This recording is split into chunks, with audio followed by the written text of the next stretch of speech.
The morning sun cast long shadows across Riverside's only shooting range as Staff Sergeant Maria Santos adjusted her grip on the rifle. The small California town had seen better days, but the old military training facility still served its purpose. At 28, Maria had already served 2 tours overseas, but you wouldn't know it from the way some people treated her. "Hey sweetheart, you sure you can handle that big scary gun?" The voice belonged to Jake Morrison, a local deputy who thought his badge made him special. Maria didn't turn around. She'd heard worse from better men. "Maybe you should try the ladies section," Jake continued, drawing Snickers from his buddies. "They got some nice little pistols over there that won't hurt your delicate shoulders." Maria took a deep breath and lined up her shot. The target was 800 yards out, a distance that would challenge most marksmen. She squeezed the trigger with the same steady patience she'd learned in Afghanistan. The shot rang out across the empty desert, perfect center. "Lucky shot," Jake muttered, but his voice had lost some of its swagger. Maria chambered another round. This time, she aimed for the edge of the bullseye. Another perfect hit. "Beginner's luck," one of Jake's friends said, but he sounded less certain. 5 more shots, 5 perfect hits, each one placed exactly where Maria intended. The group behind her had gone quiet. She finally turned around, her dark eyes calm and steady. "Gentlemen, I've been shooting since I was 8 years old. My father taught me on a ranch in Texas before he deployed to Iraq. I've qualified expert marksman every year for the past 10 years, and I've used these skills to protect men like you from enemies you'll never have to face." Jake's face turned red.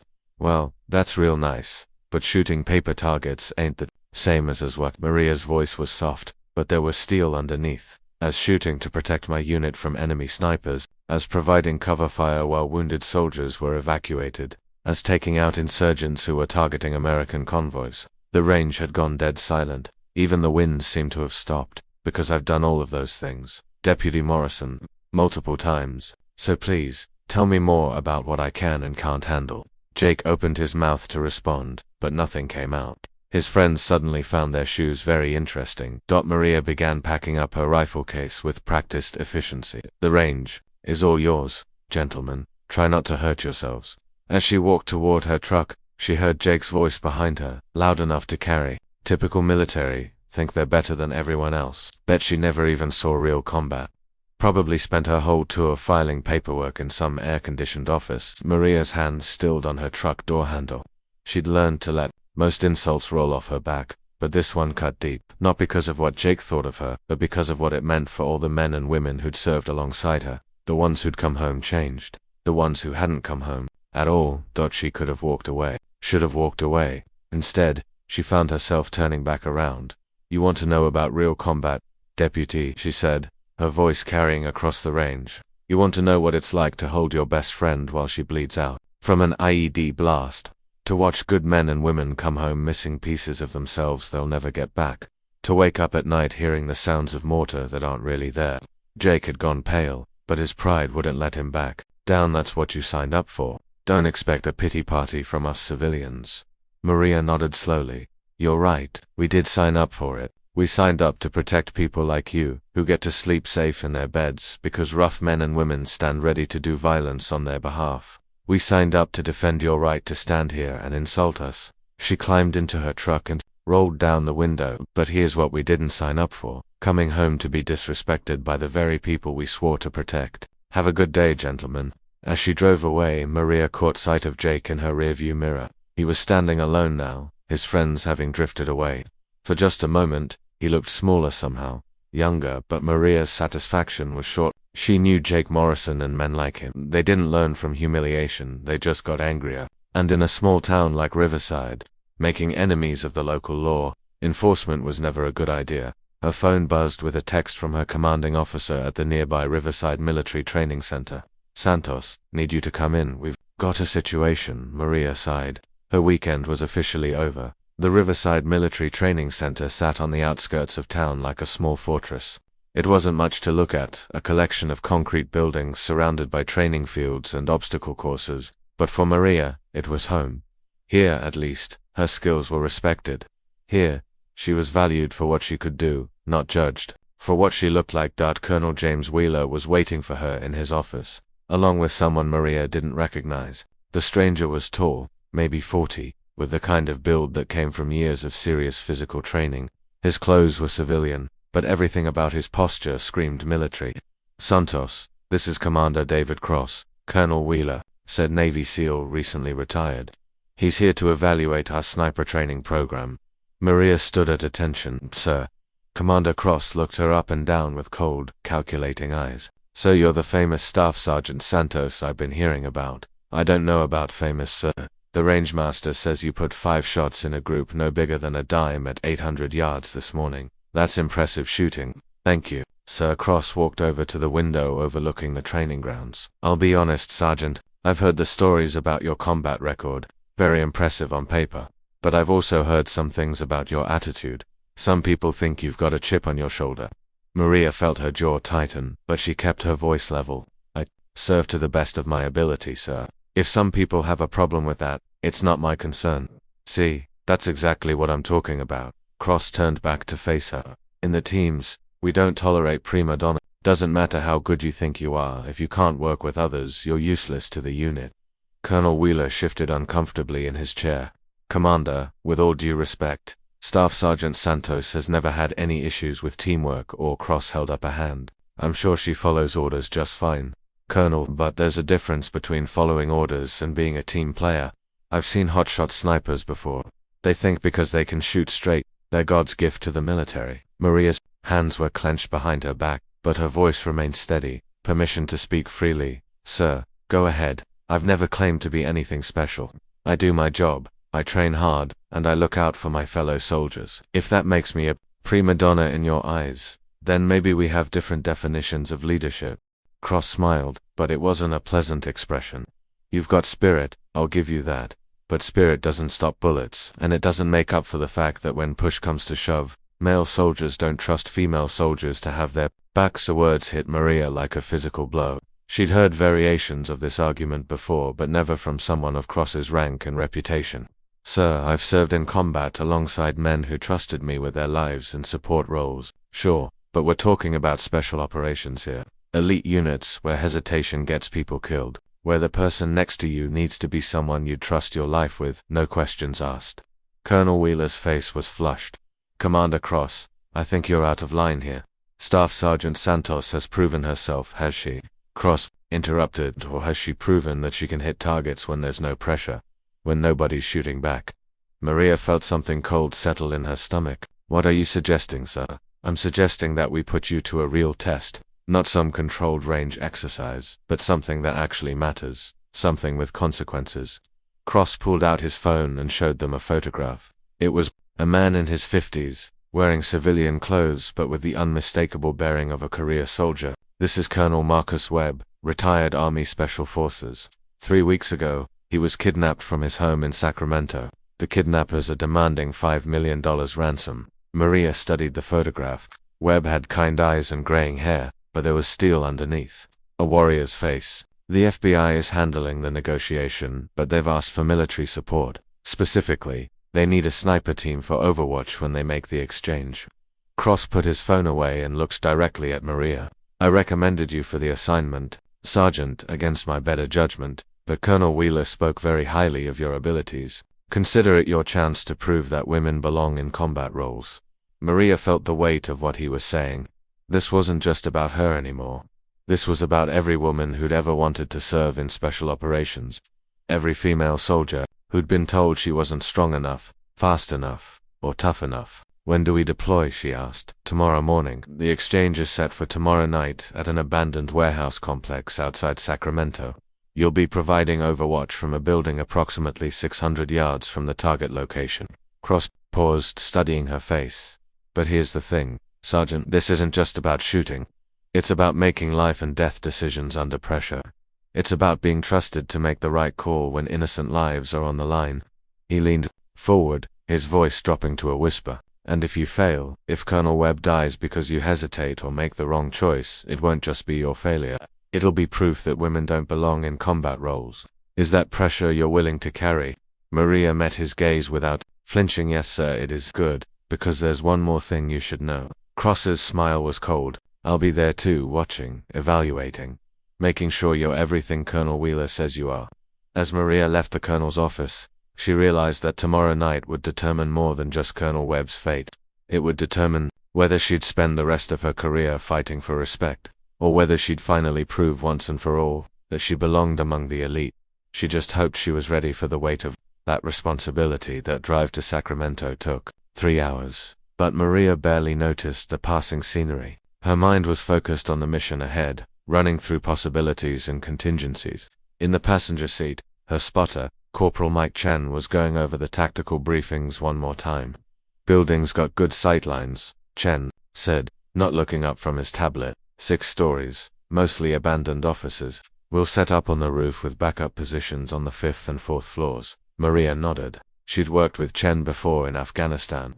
He was steady, reliable, and most importantly, he judged her by her skills, not her gender. "What's the FBI's assessment of the kidnappers?" she asked. 3 suspects, possibly 4, ex-military, based on their tactics. They've been smart so far, no digital footprints, no pattern to their communications, but kidnapping a special forces colonel was ambitious, maybe too ambitious. They pulled into the parking lot of a nondescript office building that the FBI was using as a command center. The place was crawling with federal agents, local police, and military personnel. Maria spotted Commander Cross immediately. He was standing near a cluster of officials, his presence commanding attention even in civilian clothes. Santos, Agent Sarah Martinez, approached them with quick, efficient steps. Maria had worked with Martinez before on a joint training exercise. She was competent, professional, and thankfully free of the gender bias that plagued some of her male colleagues. "Agent Martinez, good to see you again. Wish it were under better circumstances." Martinez led them toward the command center. "We've got eyes on the warehouse complex. No sign of Colonel Webb yet, but we've identified at least 3 vehicles that don't belong to the area." They entered a room filled with monitors, communication equipment, and tactical displays. It looked like something from a military command post, which it essentially was. "Here's what we know," Martinez continued, pointing to a large map on the wall. "The exchange is set for 2,100 hours at Warehouse 7. It's isolated, with good escape routes in multiple directions. Smart choice by the kidnappers." Maria studied the layout. The warehouse sat in the middle of a complex of similar buildings, with open ground on all sides. A sniper's nightmare, too many angles to cover, too many places for threats to emerge. "Where do you want us positioned?" she asked. Martinez pointed to a building 600 yards to the northeast. "That's your primary position. Good elevation, clear sightlines to the target building and the surrounding area. We'll have ground teams positioned here, here, and here." She indicated positions on the map, "but they'll stay back until the exchange is complete." "What about backup?" Chen asked. "Local SWAT team is standing by, along with additional FBI tactical units. But the priority is getting Colonel Webb out alive. These kidnappers have made it clear they'll kill him if they detect any interference." Commander Cross approached their group, his expression unreadable. "Santos, ready for your big test?" "Yes, sir." "Good, because I've been thinking about our conversation yesterday, about trust, and whether male soldiers can really depend on female soldiers in combat situations." Maria felt every eye in the room turn toward her. The conversations around them quieted. "I've decided to make this more interesting," Cross continued. "I'll be accompanying your team tonight, observing your performance firsthand." Agent Martinez frowned. "Commander, with all due respect, adding unnecessary personnel to a sniper team won't be a problem." Cross cut her off. "I've done this before, Agent Martinez, many times, and I want to see for myself whether all the praise for Sergeant Santos is justified." Maria felt the familiar burn of resentment, but she pushed it down. "That's fine, sir. Just stay out of my line of fire." Cross laughed. "Don't worry about me, Sergeant. Just focus on not letting everyone down." The hours until deployment crawled by. Maria checked and rechecked her equipment, ran through mental exercises to stay sharp, and tried to ignore the whispers and stares from the other personnel. Word had spread quickly about Cross's evaluation of her performance. Some people seemed genuinely interested in seeing how she'd handle the pressure. Others clearly hoped she'd fail. At 1800 hours, the team moved out.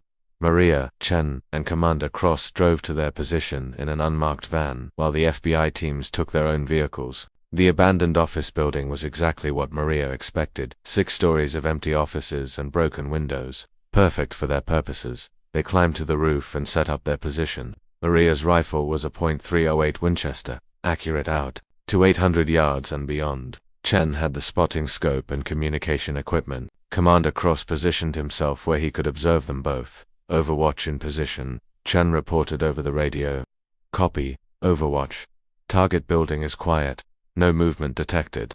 Maria settled behind her rifle and began the familiar routine of range estimation, wind calculation, and target assessment. The warehouse complex spread out below them like a tactical puzzle waiting to be solved. Santos Cross said quietly, "You nervous?" "No, sir. You should be. This isn't like your little performance at the shooting range yesterday. Real lives are on the line now. Real consequences." Maria adjusted her scope. "I understand that, sir, do you? Because I've seen good soldiers freeze up when the pressure gets real. I've seen marksmen who could hit a dime at 1,000 yards miss easy shots when it mattered." Chen glanced at Maria, concern in his eyes, but she remained focused on her rifle. "I've also seen soldiers make the wrong choice," Cross continued. "Take a shot when they should have waited, or hesitate when they should have acted. Either mistake can get people killed." "Permission to speak freely, sir. Go ahead." Maria finally looked up from her scope. "Are you trying to shake my confidence, or are you just naturally this encouraging before a mission?" For the first time since they'd met, Cross seemed surprised. Then he laughed, a genuine sound that didn't match his cold demeanor. "Fair point, Sergeant. I suppose I am being a bit harsh, a bit okay, maybe more than a bit. But here's the thing, if my words can shake your confidence, then you're not ready for this job. The enemy won't be polite. They won't care about your feelings. And neither will the soldiers depending on you." Maria returned to her scope. "Then it's a good thing I don't shake easily." At 20:45 hours, movement appeared at the warehouse complex. 3 vehicles approached from different directions, a black SUV, a white panel van, and a red sedan. They parked near Warehouse 7 but far enough apart to avoid being taken out by a single explosive device. "We've got activity," Chen reported. 3 vehicles, multiple subjects visible. Copy, Overwatch. FBI teams are moving to secondary positions. Maria tracked the figures through her scope. For men, all armed with assault rifles, they moved with military precision, covering each other's movements and maintaining good spacing. These weren't amateurs. At 20:55 hours, a 4th vehicle approached, a black sedan with government plates. Agent Martinez was driving, with another agent in the passenger seat. They parked exactly where they were supposed to, between Warehouse 7 and the perimeter road. "Exchange team in position," came Martinez's voice over the radio. "We see you," came the response from an unknown voice. "Get out of the car, both of you. Keep your hands visible." Martinez and her partner complied, standing beside their vehicle with arms slightly raised. "Where's the money?" the voice demanded. Martinez gestured toward the trunk of their car. "5 million, just like you asked for. Where's Colonel Webb?" For several long minutes, nothing happened. Maria kept her rifle trained on the warehouse entrance, ready for whatever came next. Then the door opened, and 2 figures emerged. One was clearly a captor, tall, wearing military-style clothing, with an assault rifle pointed at the second figure. Colonel Webb looked smaller than he had in his photograph, but he was alive and appeared uninjured. His hands were zipped behind his back, and he moved slowly, probably from being confined for 3 weeks. "Colonel Webb is secured," Maria reported quietly. "I see him." Agent Martinez's voice crackled over the radio. "Let's make this exchange and get everyone out of here safely." But something was wrong. Maria could feel it in her gut, the same instinct that had kept her alive in Afghanistan. "Chen," she whispered, "something's not right." "What do you mean?" "Look at the positioning. The kidnappers have good cover, good escape routes, but they're exposing themselves too much. It's like they want us to see them." Commander Cross leaned forward. "What are you thinking, Santos?" "I'm thinking this might be a trap." As if summoned by her words, Maria spotted movement in her peripheral vision. A figure was moving along the roofline of a building to the south, a building that should have been empty. "Chen, I've got movement on the south warehouse. Possible sniper." Chen swung his spotting scope around. "Confirmed armed individual on the rooftop. Appears to be setting up a rifle." Maria's blood went cold. The FBI teams were completely exposed to fire from that position. Agent Martinez and her partner were sitting ducks. "Overwatch to command," Chen called urgently. "We have a sniper setting up on the south warehouse. FBI teams need to take cover immediately." But before command could respond, Maria saw the enemy sniper settle behind his rifle. She could see him adjusting his scope, preparing to take a shot at the federal agents below. Time slowed to a crawl. Maria had maybe 3 seconds before the enemy sniper fired. 3 seconds to make a decision that would determine whether Agent Martinez lived or died. She could take the shot. At 600 yards, with a stationary target, it was well within her capabilities, but there were risks. If she missed, she'd alert the kidnappers and potentially get Colonel Webb killed. If she hit, the other kidnappers might panic and execute their hostage. But if she didn't shoot, Agent Martinez would almost certainly die. Santos Commander Cross's voice was urgent but controlled. What's your call? Maria's finger found the trigger. Her breathing steadied. Her world narrowed to the crosshairs of her scope and the figure 600 yards away. She made her choice. The rifle bucked against Maria's shoulder with familiar precision. 600 yards away, the enemy sniper jerked backward and disappeared from view.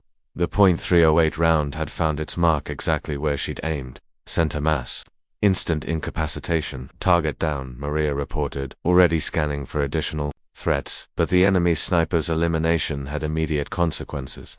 The kidnappers at the warehouse heard the distant crack of her rifle and instantly recognized what it meant. Their overwatch was compromised. FBI, FBI, you broke the deal, screamed the voice over the radio. You brought snipers. The kidnapper holding Colonel Webb pressed his rifle barrel against the colonel's head. Back away from the car. Back away now or he dies.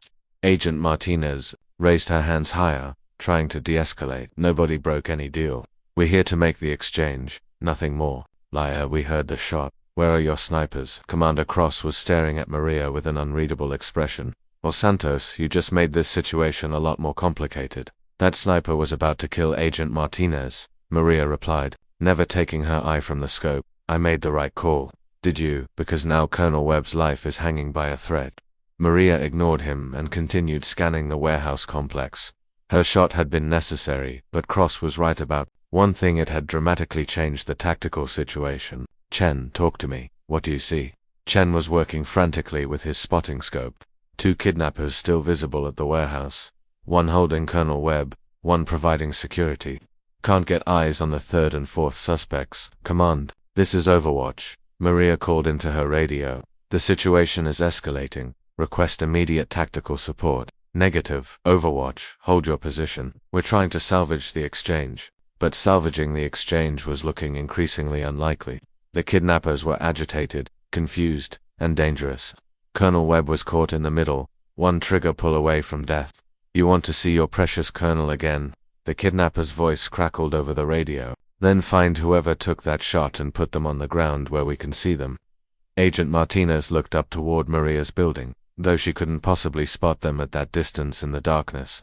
I don't know what you're talking about, Martinez replied. There are no snipers. Maybe one of your own people had an accident. Don't play games with us. We know military tactics when we see them. The kidnapper dragged Colonel Webb closer to their vehicles. You have 2 minutes to produce the shooter, or this old man dies, and then we disappear, and you'll never see us again. Commander Cross leaned close to Maria. This is what I was talking about. Santos, you took the shot. Now live with the consequences. That colonel's blood is on your hands if this goes wrong. Maria felt the weight of his words, but she also felt something else, clarity. The kind of clarity that had kept her alive through 2 combat tours. Chen, can you get me an angle on the kidnapper holding Colonel Webb? Negative. Too much cover, and he's using the colonel as a human shield. Maria studied the scene through her scope. The kidnappers had good tactical sense. They'd positioned themselves to minimize their exposure while maximizing their control over the situation, but they'd also made one crucial mistake. Chen, look at the white panel van, the one on the left side of the warehouse. Chen swung his scope around. What am I looking for? Reflection in the side mirror. Can you see it? Chen adjusted his focus. Holy, there's someone in the driver's seat, engines running, ready for a quick escape. And look at the angle. If I can put a round through that windshield, the glass will deflect the bullet. Trajectory will be all wrong. Maria was already making calculations in her head. Not if I aim for the pillar. Structural steel will stop the round, but the impact will spider the windshield and disable the driver temporarily. Commander Cross frowned. That's a hell of a risky shot, Santos. If you miss, I won't miss. And what happens when you take out their getaway driver? They'll panic, probably kill Webb on the spot. Maria lowered her rifle for a moment and looked directly at Cross. Sir, with respect, that sniper I eliminated was about to kill Agent Martinez. These kidnappers are ex-military. They came prepared for a fight. The exchange was never going to go smoothly. She returned to her scope.